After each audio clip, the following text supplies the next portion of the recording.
Welcome to Athens in Greece. This is a massive city of 4.5 million people, the capital of modern Greece. And of course, Athens was an important city in the ancient world as well, a center of religion and culture and the arts. And when Paul walked into this city around 50 AD, I think he was alone.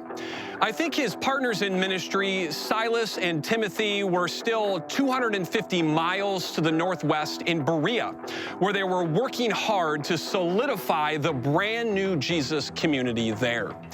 And so as Paul walked into Athens, I believe his plan was to wait for his team to arrive so that they could travel on to Corinth, where they hoped to set up shop for an extended period of time of effective ministry.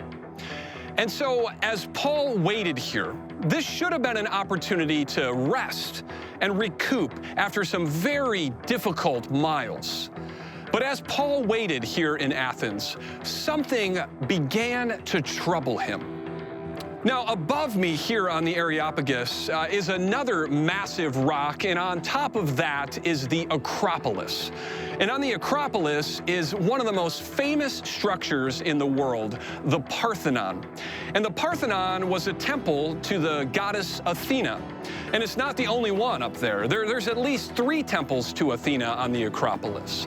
Athena was a huge part of life here in Athens. In fact, many believe that the city gets its name from her. But it's not just Athena. I mean, below me, there's a temple to Hephaestus, the god of metalworking, and over here is a temple to Zeus. And it's like, even walking through modern Athens, you just get the sense that there's a temple around every corner. And of course, Athens was a center of religion, but also the arts and culture. And so yes, there's a theater dedicated to the arts, but it's connected to the worship of Dionysus, the god of wine. And there's a stadium where athletes competed in the games, but it's connected again to the worship of the Greek and Roman gods. And so it's like around every corner there's a statue or an idol, and every aspect of life in ancient Athens was connected to the Roman gods. And so when Paul walked into this city, he noticed all the temples and idols, and they bugged him. I mean, they really bothered him. And so even though the plan was to just wait for his team and travel on to Corinth, Paul just couldn't help himself. And he began to speak to the people of Athens about their many gods and goddesses, and also about his God, the crucified and resurrected Jesus Christ. And all of this led to a pivotal conversation right here on the Areopagus.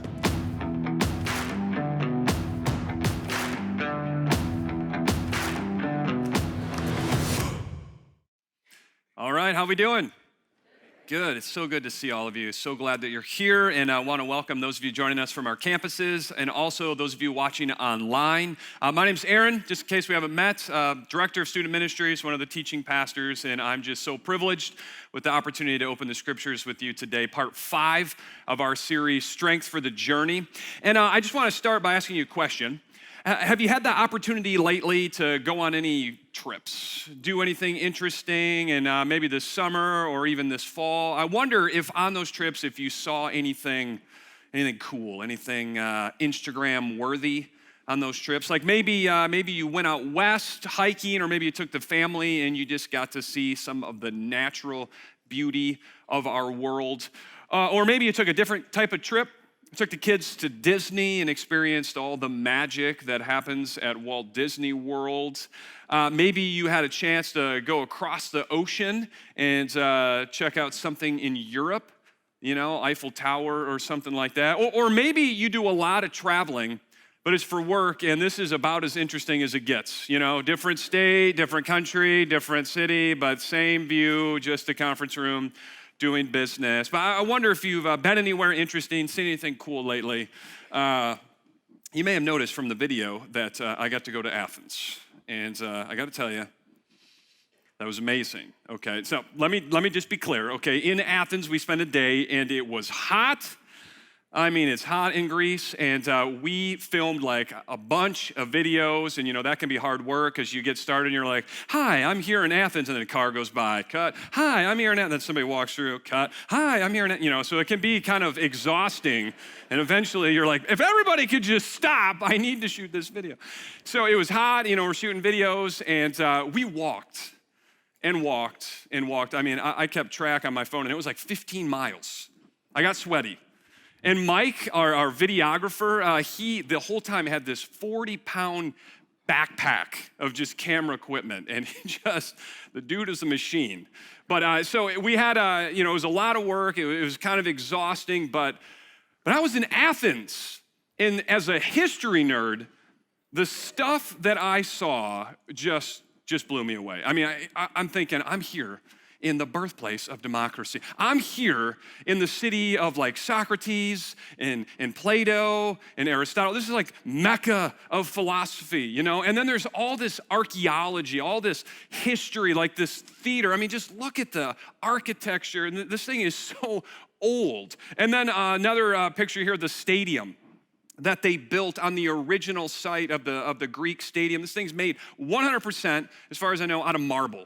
And this was, of course, where they relaunched the Olympics in 1896. And then you go up above the city, up on the Acropolis. And Acropolis just means upper city, so it's a rock up high. It was like last line of defense. And there's, the Parthenon, which is one of the most amazing sites in all the world. And so I got to see this stuff. And as a history nerd, my reaction, I just loved it. It was one of my favorite days ever. Now, Paul got to visit Athens too. Interesting, he had an entirely different emotional reaction than I did. And that's what we're going to talk about today. Now, if you're just jumping into the series, if you're getting caught up with us here, let me help you out. This series, Strength from the Journey, it comes from the book of Acts in the New Testament. Now, the book of Acts, what this is all about is Jesus returns to heaven, and his disciples then go out into the world to spread his message. The book of Acts is about Jesus' disciples and his early followers, and really the birth of the church. It's a fascinating book, and this is where our stories come from. Also, if you have this, which I hope you do, if you don't, grab one on the way out, but this is our journal, and the text for our story today is on page 23. You can read all of it there. I invite you to follow along, take some notes, and all of that. Now, this series is really all about the second missionary journey of Paul, which starts down in the southeast in a place called Antioch of Syria. Paul and some of his traveling companions, they travel through modern-day Turkey, Asia Minor, where they visit some of the churches, the Jesus communities that Paul started on his first missionary journey. Then they head across the Aegean over to we would call it northern Greece. In the Bible, they call it Macedonia because that was the name of the Roman province. And so in this series, we've been Philippi, Thessalonica, Berea, and it hasn't been easy for Paul and his friends. I mean, they've encountered trouble, beating, prison, riots. Another riot being built up. Paul is led out of the city, takes a ship down to Athens. And so this is how the story reads then in Acts, leading us to today's conversation in Athens. The believers, and we're talking about Berea now, immediately sent Paul to the coast. But Silas and Timothy, these are Paul's two co-workers, his traveling companions, they stayed at Berea. So they're trying to build up the Jesus community there in that city. Then we'll keep reading here. Those who escorted Paul, I think these are brand new believers, escorted him all the way to Athens. And they left with instructions for Silas and Timothy to join him as soon as possible. So Paul is escorted down to Athens, probably by ship. And now here he is. I think he's alone in Athens. And Paul's not really the type of guy that's just gonna sit at the hotel, sleep in, and watch ESPN all morning. That's not who he is. Even though he's tired, I think his back is still healing. And even though he doesn't have his team with him, he heads out to explore the city. And I think that Paul saw most of what I saw and a lot more as well. I mean, look at this picture. kind of a reconstruction of what historians think the Acropolis, that other upper part of the city, looked at. You got the Parthenon, the Propylaea, this like fancy ornate gate. There's all these other temples that aren't there anymore. There's color. Now it's just ruins, but the Parthenon was painted. It was colorful, and then there's this huge, like 50-foot statue of Athena. So Paul saw most of what I saw and a lot more. And I loved it, and Paul had an entirely different emotional reaction. Now, Paul's reaction to this city, I think, is really going to challenge us today. I mean, really going to push us in some new directions, because he's going to challenge us in how we think about and talk about and treat people that are different than us. People that think and believe differently, people that live in ways that we disagree with. Paul's emotional reaction and what he does with it, I think, is really going to challenge us in these areas. And so I'm excited for this conversation, but I also just kind of shot across the bow. This is going to be, I think, a little disruptive for a lot of us, but I'm hoping in some really good ways.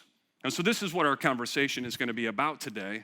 And just to let you know kind of where we're headed, the structure of the whole thing, 4-part conversation.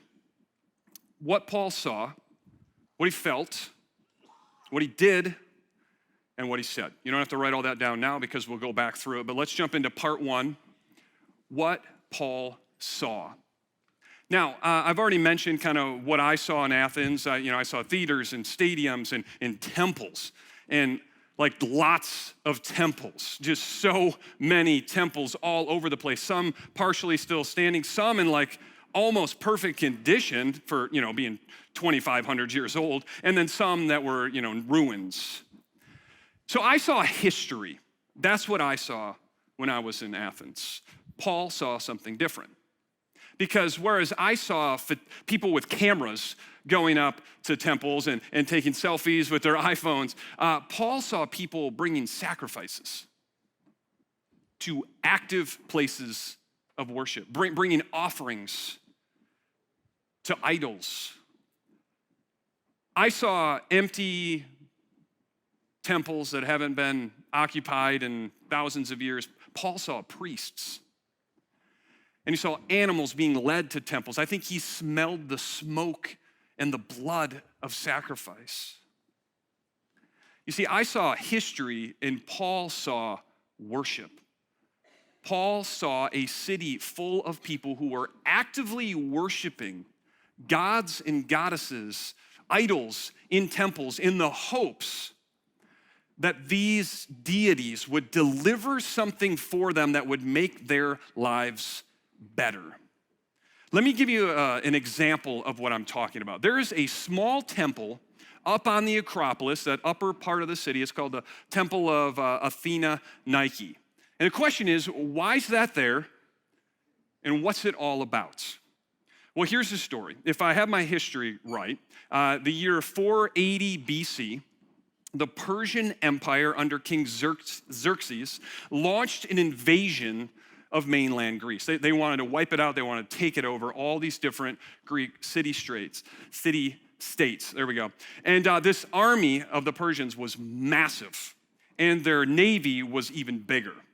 And initially, they experienced a lot of success. I mean, they're knocking over city after city after city. The Greeks are in trouble. They're retreating south into the Peloponnese until a smaller Greek navy lured the Persian navy that was much larger into the Strait of Salamis, where they used their numbers against them. The Persian fleet, gets all bottlenecked and they're bumping into each other, and the Greeks wipe them out.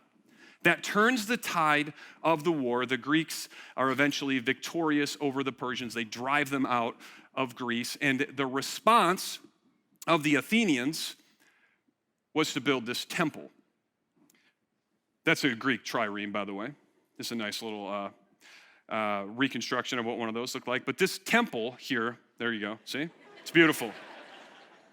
That's from my private yacht collection. No, not really. So the Athenians build this temple, and here's the deal. It's up high, and it's overlooking the site of that battle. Out here is the Strait of Salamis. Now, Athena is the patron goddess of Athens. And Nike, Athena Nike means victory. And the idea is Athena is the one who gave us victory. The goddess Athena is the one who saves us. And so the people of Athens, they worship these gods and goddesses, hoping that they will give them what they need. If we keep Athena happy, if we keep the sacrifices coming, she will protect us. But there was this understanding that when something bad happens in the city, when we get conquered or there's a famine, it's because one of the gods is upset. We didn't do something right. And so the consistent and constant question in the Greek mind is, are we okay with the gods? Are we okay with the gods? Are we okay with the gods? And as long as you keep them happy and keep them appeased, they will give you what you need. They will give you safety and security and prosperity and happiness. And this is the relationship that the Athenians and the Greeks had with their gods. So I saw history, Paul saw worship. Now, right about now, you're probably thinking, man, thank goodness that we don't live in a city like that, where there's just temples and idols everywhere, and the quality of our lives is dependent on our relationship to these different idols. I mean, thank goodness that we're not Athens. But as I think about this, I'm not so sure that we don't have an idol problem in America, in Grand Rapids. I'm not so sure that we don't have a worship problem. To be honest, I think if Paul walked through our city, he would probably say, wow, you guys have a lot of idols. Stuff that you're bowing down to in the hopes that thing will give you something that you feel like you need. I think we have an idol problem. There's this pastor and author from New York City. We've quoted him quite a bit. His name is Tim Keller, and he has really helpful language around this idea of modern day idols. So let me show you something that he wrote, describing what a modern day idol is like. He says, if I have that, and this is the key word, if I have that, then I'll feel my life has meaning. Then I'll know I have value. Then I'll feel significant and secure. If I have that. Now let me ask you a question. What's that in your life? Status? What people think about you? Money? When we get the bank account to that level, then we'll have security. Relationships, love, sex. What is that? And those of us who are Christians, sometimes that can be being good. If I'm good enough, then I'll have value. Something I've learned as a parent is that can be your kids. If I have kids or if my kids look like this, then I'll have value. You see, I think we do have an idol problem. I think Athens is more like America than maybe we'd like to admit, and I wonder what that is in your life.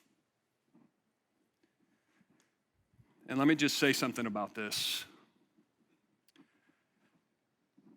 You were created for him. And we have to understand that the deepest longings of our heart and the core needs of our soul will only ever be satisfied in him. And whatever these idols are, they're never gonna fill you up. And sometimes we can waste years, we can waste decades learning that tough lesson. And I don't want that to be part of your story. That after years and years and years, you finally realize that that's never gonna fill me up. Listen, you were created for him. And so I would plead with you to find your value, find your significance, find your purpose, your meaning in your relationship with him, because only he will ever satisfy, because you were created for a relationship with him. So throw away the idols and find yourself in him. So I got to go to Athens. It was an amazing day. And I saw a lot of history. Paul spent some time in Athens and he saw worship. I loved it. I couldn't get enough of it. Paul had a different emotional reaction. What was that? Let's move to part 2 of this conversation, what Paul felt.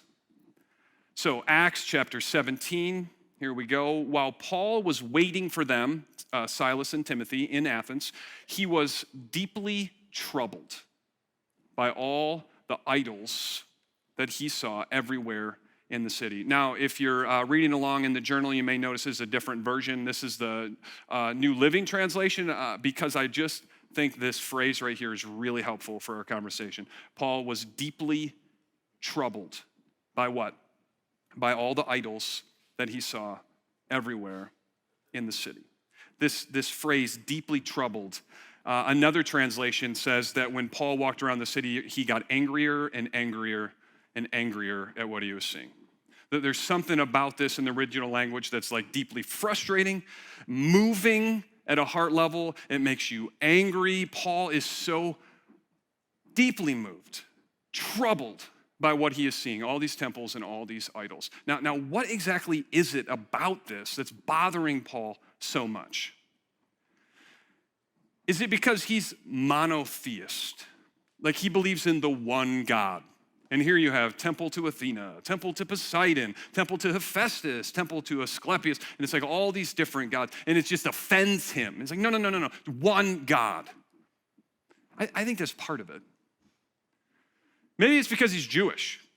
And for a Jewish man, like 10 Commandments, the 10 Commandments is central to life. And of course, in the 10 Commandments, you have this no idols. Don't make images, don't make idols to represent me, it's offensive. And so maybe it's like inside of all these temples, there are idols. And then there's this idols here and there that the people are worshiping. And maybe that's what's so offensive, what's so deeply troubling for Paul. I think that's part of it. So what is it exactly that is troubling Paul so much? I think it's the reality that the Athenians don't know Jesus. The people of this city, they don't have a relationship with God. They're separated from their Creator. They don't know the freedom of being in Christ and knowing Jesus. This constant question of the Greek mind, am I okay with the gods? Am I okay with the gods? Am I okay with the gods? That in Christ permanently answered, yes, you are okay with God. They don't know that freedom, what it's like to live out of that sense of, they've never experienced the peace of Christ. This peace that is like beyond, goes past even what we can understand. That they've never experienced the joy of knowing Christ. This joy that's so deep and so strong that it can't be touched by hardship, disappointment, or even tragedy and suffering. Paul is deeply troubled because the people of Athens don't know Jesus. I think Paul's going, there's no hope in Athena. Athena's not going to save you. There's no hope in Zeus. There's no hope in Poseidon. And he sees these people that are worshiping these gods that aren't even real in the hopes that they will deliver for them prosperity and security and happiness. And it just breaks his heart. He's deeply troubled. Now, here's a question. Are you deeply troubled about the people in your life that don't know Jesus? That haven't experienced the freedom of knowing Christ, the joy, the peace, Does it bother you that friends, family members, coworkers, teammates, classmates don't know Christ? That they don't have a relationship with their God, that they're separated from their Creator? Does it bother you? Are you deeply troubled that people in your life mistakenly believe that by bowing down to this idol or that idol of status or power or love or money, that somehow that's gonna give them, that's somehow gonna meet the deepest needs of their heart? Does it trouble you? Now the question is, what do you do about that? What do you do with this? The people in our lives that don't know Jesus, that think differently than we do, that believe differently than we do, that live differently, often in ways that we disagree with, that make us uncomfortable. What sort of relationship should we have with people who are different and that we disagree with? What should that look like? I think one of the ways that we respond to people who are different is this right here. You might be thinking, what in the world is that? Okay, let me tell you a story. So we were in Berea, and then we drove down to Athens. It's a long drive, and we have this guide, a driver by the name of Aydin. He's a Turkish guy, good friend of Jeff's, and he said, hey, we gotta go to Metora.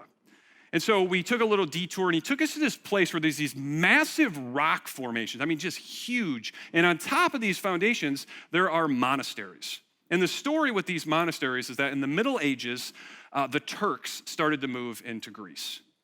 And some of the Christians there decided, we don't want to be around the Turks because they're different, they live different, they think differently, they're Muslim, we disagree with them, and so they retreated. And they isolated themselves way up here on these cliffs. Check out, here's another image just to help you understand like what we're talking about here. Yeah. So they're like, we're gonna live up here in our Jesus community, and we're not gonna interact with the Turks. We're not gonna talk to them. We're not gonna be around with them because we disagree with them. And really, the only way up there, they had these rope ladders. That was the only way up or down. A pretty amazing sight to see. And you might be thinking, well, okay, that's kind of a ridiculous example. I would never do that. That's not how I would treat people that are different than me. But the truth is, I do that. And I think you do too. I mean, think about it. You get into a conversation with a friend of yours, and you discover they believe something very different than you do about something that you really care about. And I don't know about you, but I just have this tendency to sort of back up relationally, create some distance. I have this tendency to move away from them relationally. Or a family member announces one day that they're moving their life in a different direction, in a direction that you as a Christian think, you know, that's wrong. I disagree with that. That's not how we're supposed to live our lives. And what do? We sort of move away. We create distance. We're uncomfortable. We don't exactly know what to do, so we move away from them relationally. Or you got this neighbor, and you see him out in the front yard, and he drops a sign into the lawn, and it's a political sign for the other political party. You know what I'm saying? And you're like, I disagree with that strongly. That is not how I believe our country should be governed. And you just find yourself moving away from that person because you're uncomfortable, you disagree. And so we move away from the relationship. Yeah, okay, maybe we don't build monasteries on cliffs, but I think we do this, often subconsciously. And there's a reason. Because when we're deeply troubled, and the key word here is by people that are different than us, that believe differently, that live in ways that we disagree with, when we're troubled by what they do, what we do is we move away. When we're deeply troubled by their behavior or their life or what they say, we have this tendency to move away. I do it, and I think you do it as well. But something we need to understand is that is not what Paul did when he was in Athens. That's not the response that Paul had. So let's move to part 3 of this conversation, what Paul did. Here's what he did. So, based on his troubling feelings, he reasoned in the synagogue with both the Jews and the God-fearing Greeks, those Greeks that had made a decision to follow the God of the Jews. He's out in the synagogue like he always is. But then we read, as well as in the marketplace, day by day, it's like day after day, continually, over and over again, with those who happened to be there. So Paul, what are you going to do? You're deeply troubled by all this idolatry that you're seeing. Are you going to go back to the hotel, shut the blinds, and just, I can't deal? I'm not going to, yeah. No, he goes out into the marketplace. He engages these people who think and live and speak very differently than him, and in so many ways that he disagrees with, but he's out in the market. He's connecting. He's having conversations. He's learning names. He's listening to stories. He's sharing his story. He's bouncing around ideas. He gets into debates. I would imagine he shares lunch with people. He's building relationships. He's connecting with people.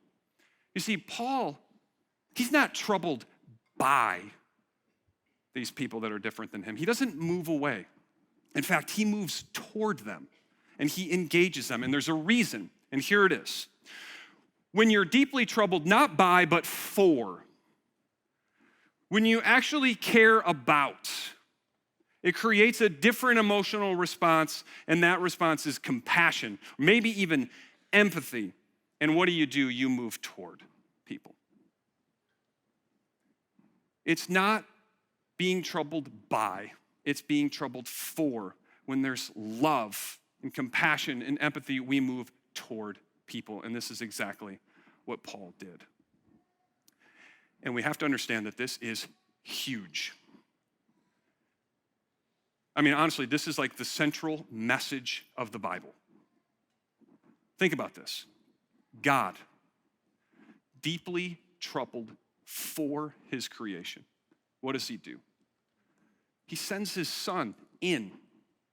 He becomes one of us. He moves toward. And let's think about Jesus' life. What did he do? Who did he hang out with? He's described in the Gospels as hanging out with sinners, gluttons, tax collectors, prostitutes, people that were very different than him, people that they were making wrong choices. Jesus moves toward them. I mean, Jesus' language, he said, look, here's my mission. I'm here to seek and to save the lost. People that are confused, people that are making wrong decisions. That's why I'm here. That's what I'm all about. Jesus is a story of God moving toward his creation. It's the central story of the Bible. And for the Jesus follower, it's the central mission of what we're supposed to be all about. And here you have Paul. Paul has an encounter with the God who moves toward.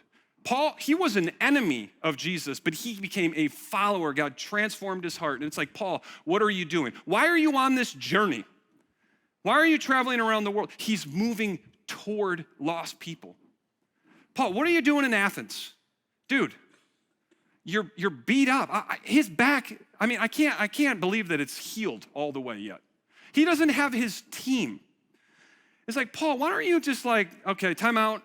Look, I know there's people out there, but I need a break, okay? Like, I'm tired, I'm beat up, I don't have my crew, so I'm gonna call time out, I'm gonna chill in the hotel. No, Paul is out in this, he's moving toward. Where does he get this motivation?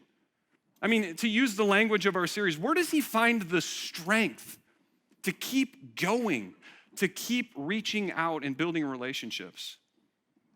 I think it's because he's so deeply connected with the God who moved toward him. And he hasn't lost sight that his story is a story of a God who moved toward and rescued when he was an enemy of God. That's his story, and that's our story as well, if you are a follower of Jesus. And if you're thinking, how do you find the strength to do this? How do you find the motivation to do this, to move toward people that make you uncomfortable, that you disagree with, that bother you, that you look at their decisions and you're like, no, that's not how you're supposed to do it. How do you find the motivation, the compassion, the strength to move toward those people? And the answer is by not losing sight of the God who moved toward you and remembering your own story. I think that Paul's story was always forefront I was an enemy.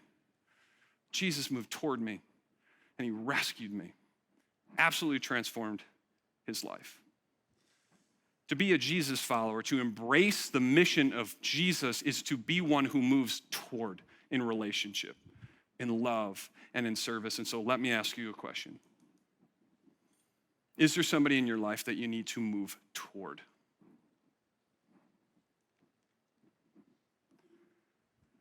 I mean, maybe it's deeper than that. Maybe your attitude has been or is to be deeply troubled by. And it's time to ask God to change your heart to be deeply troubled for. But is there somebody that you need to move toward? And maybe it's somebody that, honestly, you moved away from, believing mistakenly that that's what you needed to do. So here's Paul. He's out in the market. He's engaging the people. He's in conversation. It's like, Paul, how did this go? Well, he gets into some debates with some philosophers, some Stoics, some Epicureans, and they made fun of him. They called him a babbler. It's like, what is this guy saying? He's not making any sense. So, some of the conversations went well, some of them not so well. But Paul's out there moving toward the people. And it leads to something. It leads to an opportunity. Because Paul gets to speak, he gets invited to speak to the Areopagus.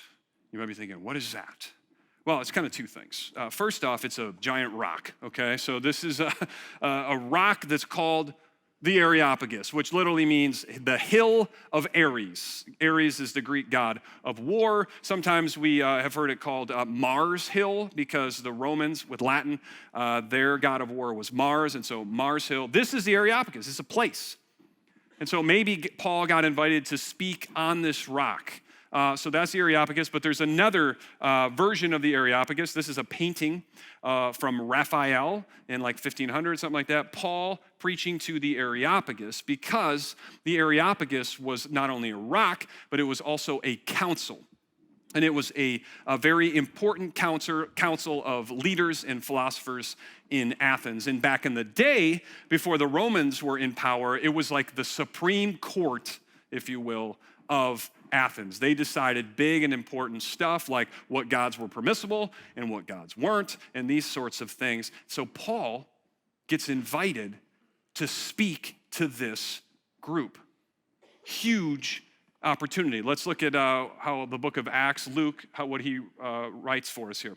Then they took him and brought him to a meeting of the Areopagus. So whether that was in some stoa, a covered walkway with the council, or whether it was up on the rock with the council, we don't know, but he's with them, where they said to him, "May we know what this new teaching that you are presenting is? Can you tell us about your beliefs?" And they continue. "You're bringing some strange ideas to our ears, and we would like to know what they mean." He gets invited to speak to this hugely important Supreme Court, if you will, to share his beliefs. It's wild. Question, what would you say if you were Paul? What would you say to this hugely important group of people? Maybe your answer is nothing, because I would faint, because I hate public speaking. Okay, let's change the scenario. Group of friends ask you, hey, okay, tell us more about your beliefs, what you believe. Maybe a sister who's not a Jesus follower. Hey, help me understand what it is exactly what you believe. What would you say? What would you talk about? Where would you start? This is a really important question. If you were given an opportunity like this, what would you say? And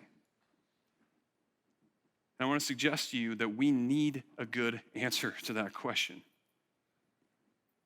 And so let's look at what Paul said. Part 4 of the conversation. What did Paul say when he was presented with this opportunity?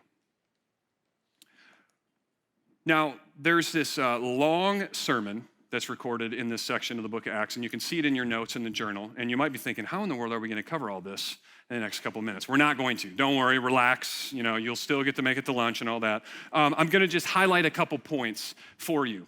But I would love for you to read the whole thing later today, because it is masterful what Paul does. But here, breaking it down, just some big ideas, what Paul does in this conversation. First thing he does is he respectfully connects with these people. And he does it by, first off, not quoting the Jewish scriptures. And you might be thinking, well, that sounds like a bad idea. Why doesn't he quote the Bible? Well, here's the deal. They don't know the Bible, nor do they believe it, the Jewish scriptures. If Paul's like, now Moses said, they'd be like, who's Moses? Don't care. What he does is he shares what he believes from their world. He doesn't ask them to come over to his world and understand everything that he's about. He goes into their world and explains to them in ways that they can understand and get what he's all about and what he believes. So he doesn't even quote the Jewish scriptures. However, he does quote Greek poets. He goes, this is part of that speech that he gives them. For in him, speaking of God, we live and we move and we have our being, which some scholars believe that is a quote of a Greek poet. And then as some of your own poets have said, we are his offspring. Two different Greek poets he quotes. He doesn't use his world, he goes into their world. He respectfully connects with them and their culture. Then he does something else. Actually, he begins the conversation with this. He references this altar. An altar to an unknown God that he just found when he was wandering around in Athens. And this one right here is from a museum in Rome, so we know that these altars existed. And the idea that he's presenting here is like, you have this altar to an unknown God, and it's showing you something, and that something is that you're missing something. Look at what he says. Paul then stood up in the meeting of the Areopagus and said, people of Athens, I see that in every way you are very religious. He's respectful, and then he says, for as I walked around and looked carefully at your objects of worship, I even found an altar with this inscription, to an unknown God. So you are ignorant of the very thing that you worship, and this is what I am going to proclaim to you. And essentially, this is what I think he's doing. In the Greek mind, it's all about, are we okay with the gods? Are we okay with the gods? And as long as we keep the gods happy, they will protect us, they will bless us, they will give us what we need. But if we forget something, if something bad happens in the city, that means that we offended one of the gods. And they're so concerned about this, they're like, what about gods we don't know about? Well, we better make an altar to that other God that we don't know about, just in case. And Paul's like, listen, it's not working. You're missing something, and you know it. The fact that this altar exists reveals that you're missing something. So he respectfully connects, he gets in their world, and then he gently and respectfully, I think, reveals to them, you're missing something. This is what Paul does in this conversation. And then, and this is so important, he shares Jesus with them. He just says, look, for hundreds of years you've been worshiping these other gods, but now God has revealed Jesus, the ultimate sacrifice, so that you never have to worry if you're okay with the gods, because in Christ you are okay with God if you trust him.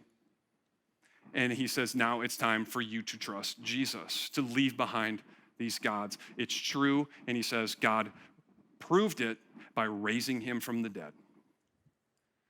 He gives them what we would call the gospel.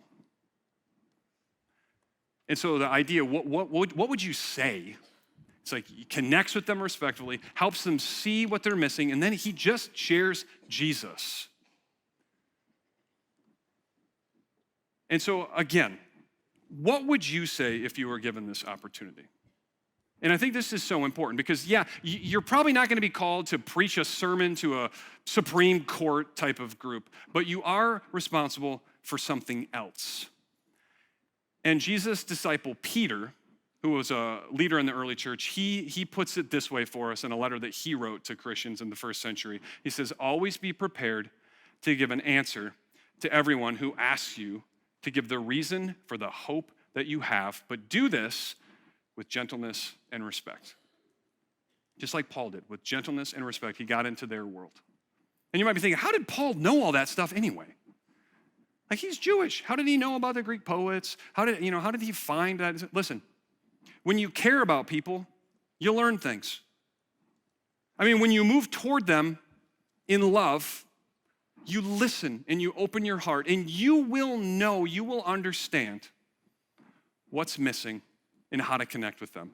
But he says, always be prepared to give an answer for the hope that you have. You're not going to be likely required to stand up in front of the Areopagus and preach a sermon. But when your sister, when your friend, when your coworker says, now what's up with this? I see the way that you live your life. Help me understand. What's the answer going to be? So important that we think this through. And if you're like, honestly, I hear you, but I just have no idea, I have a resource for you. Check this out. This is on our website.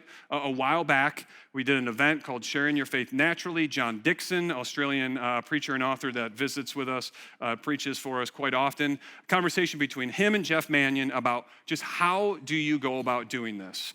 You can access it on our website right here, Sharing Your Faith. If you literally are like, I don't know what I would say given that opportunity, I want you to watch this because I think it'll really help you connect and help you share Jesus. So what happens? Paul's given this opportunity. He presents, he connects with them. He presents Jesus. What was their response? How did it go? Here we go. We'll wrap up with this. When they heard about the resurrection of the dead, some of them sneered. It's like, come on, that's ridiculous. To the Greek mind, the idea of resurrection was ridiculous. But others said, we want to hear you again on this subject. Some scholars believe that this is kind of like, yeah, we'll call you. Yeah, sure. And that, Paul left the council.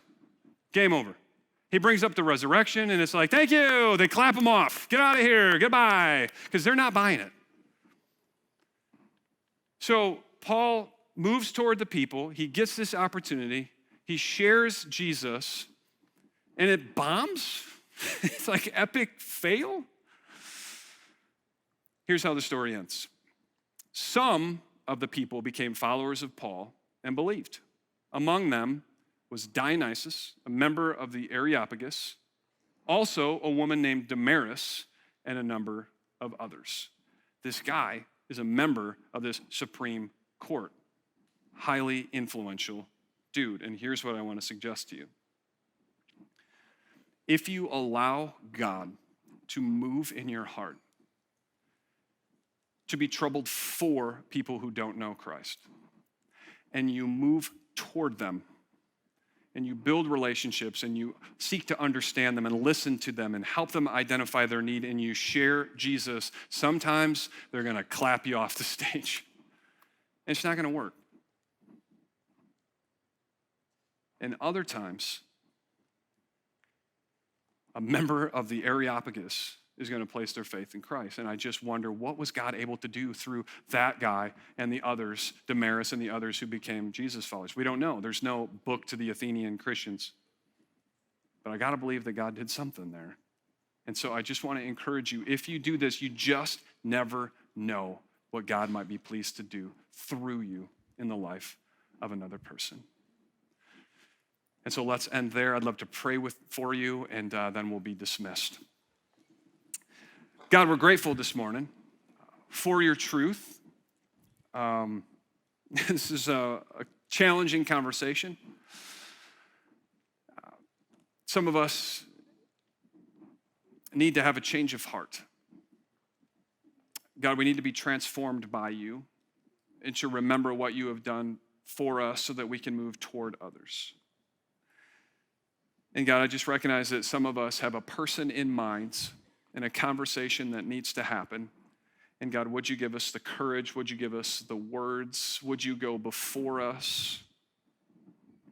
And God, I just think also of those of us who are bowing down to some other God. God, help us to move away. Help us to place our trust solely in you for what our heart desires. God, we love you, we honor you, and we pray this in Jesus' name. Amen. Hey, thanks for being here, and have a good rest of your weekend. We'll see you next time.